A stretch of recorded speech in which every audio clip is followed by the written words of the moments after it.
So if you've been around the hobbyist knife world for a while, there's a good chance you've heard of Poikilo or Poikilo, however you want to say it, knives. They make some of the craziest, most unique high-end knives out there, especially one of their main designers, which is Task Knives. Knives like the Cyberkuza, stuff that's very much so steampunk or Fallout, that kind of look. Also, you know, some sci-fi kind of looking knives. Super duper cool stuff, and usually bigger and very overbuilt. So Poikilo now has a value brand. I wouldn't necessarily call this a budget brand. You're looking at knives that are, you know, from 110 up to around, you know, low 200s. But compared to the Poikilo knives out there, those things can be 400 to over $1,000. And so this is their brand called Thermal Tactical. These guys have some really big overbuilt looking knives. This one is called the Ambient. I believe it's the Ambient 2026E knife.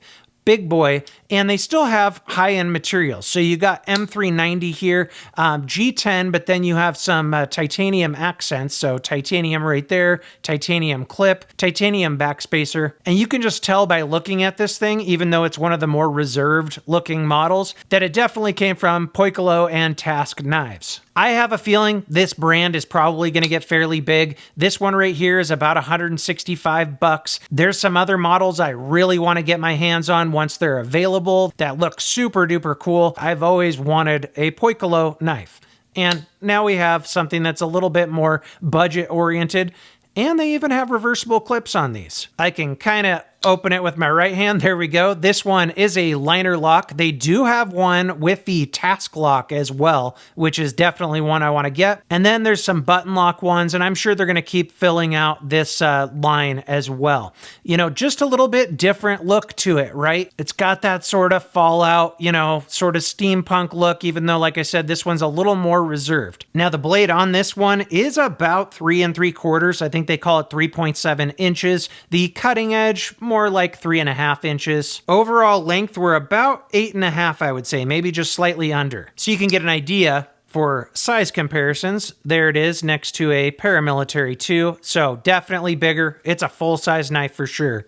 Probably closer to something like the MSI here, the full-size MSI. That one's a little bit longer, but, you know, sort of in the same, you know, realm. They feel similar in the hand as far as handle size goes. The weight on this guy is 5.75 ounces. The hardware here is all T8s, which I love. T8s on the pocket clip as well. And there's a look at that backspacer. I believe I saw that this is titanium, but it is coated. The liners are stainless steel. Lockup on this, not bad at all. I think that that's fine.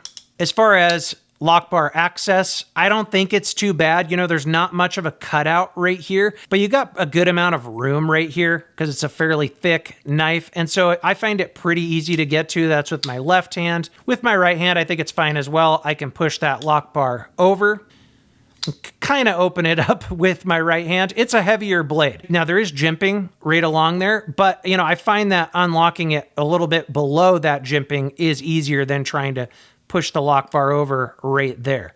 It's on bearings. The action's crazy smooth. It actually makes a pretty cool sound too. Let me put it up to the mic.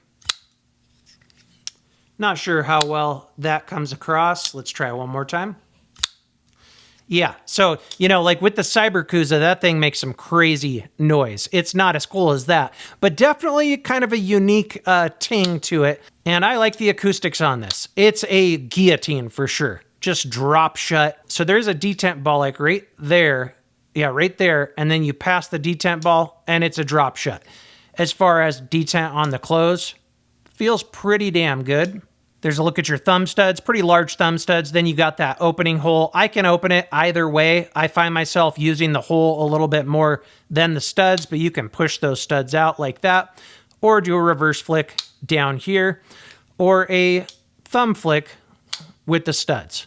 It's got an interesting compound grind to the blade. So pretty thick blade stock. Let's measure that real quick. 162, 163 thousandths. I think some of their other models, the blade's even thicker. I do wish that the jimping extended out a little bit out here. And you have a flat grind. Now it's thicker through here because it doesn't start till right there below that hole. And so this part of the blade is more for, you know, heavy duty chopping and stuff like that. And it's a little bit thinner behind the edge up through here, and it makes it a little slicier. And it is a drop point design. Pretty stout tip right there. So, you know, this blade is definitely made for harder use. M390, like I said, and the finish on this one is more of that kind of pearl looking finish. Like it reminds me of Ramet's finish that they've done on their M390. But I did see in some pictures they have some other, you know, more stonewash looking finishes, a little more of like that apocalyptic finish look as well. You got the Thermal Tactical logo right there. Kind of interesting on the pivot on this side is a flathead, but that's not really how you're going to open it. You're going to use the Torx right there. I think the logo looks cool. Not too much on the blade. You just got the logo right there and then M390 right there. And there's a look at the inside. The liners are skeletonized, but still a pretty heavy and bulky feeling knife.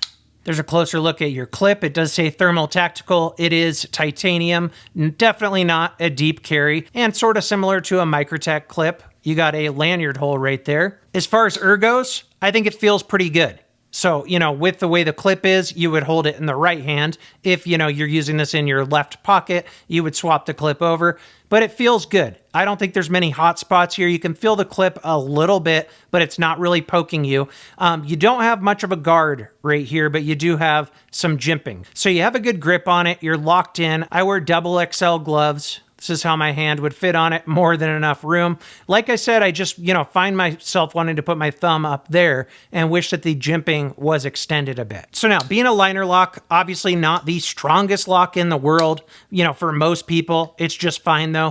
The lockup feels good. It doesn't seem like it's too early or anything. But like I said, they also have some other locks as well. I really want to try that task lock, and I know that one's pretty strong. It's like a stronger, you know, crossbar lock design from my memory, but I've never used one before. Now, they do have some that are micarta, I believe. This one's G10. I think maybe one or two other materials they're using. It is slightly grippy. It doesn't feel too slick or anything, and it is sculpted a bit around that handle.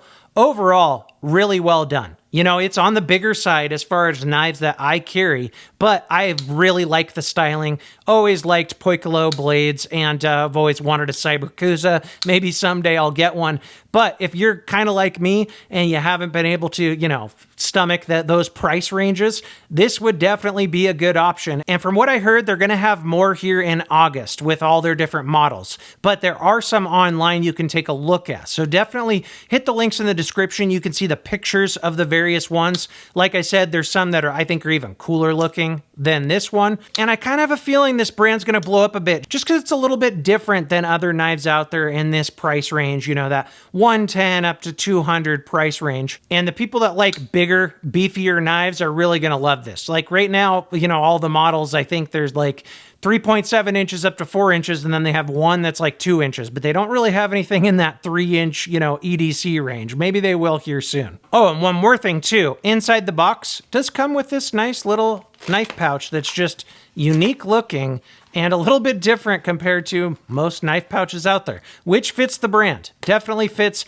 Poikilo and their new Thermal Tactical brand. So I think that's it, guys. I expect to see a lot more from this knife company, and I'm going to get my hands on more of these as well. I'm pretty excited. It's a little bit different, a little bit unique, and I'm glad that Poikilo Blades is dipping their toes into, you know, the more value-oriented knives. Wouldn't necessarily call it budget. They're over $100, but, you know, more on the value range, and you're still getting premium steel, some titanium accents, and a really big knife here. So I think that they're priced well as far as what you get. So like I said, I'll put links in the description for where you can see these things. They should be available in August. If you enjoyed this video, please check out one of my others and like and subscribe. That about wraps it up. Until next time, thanks for watching.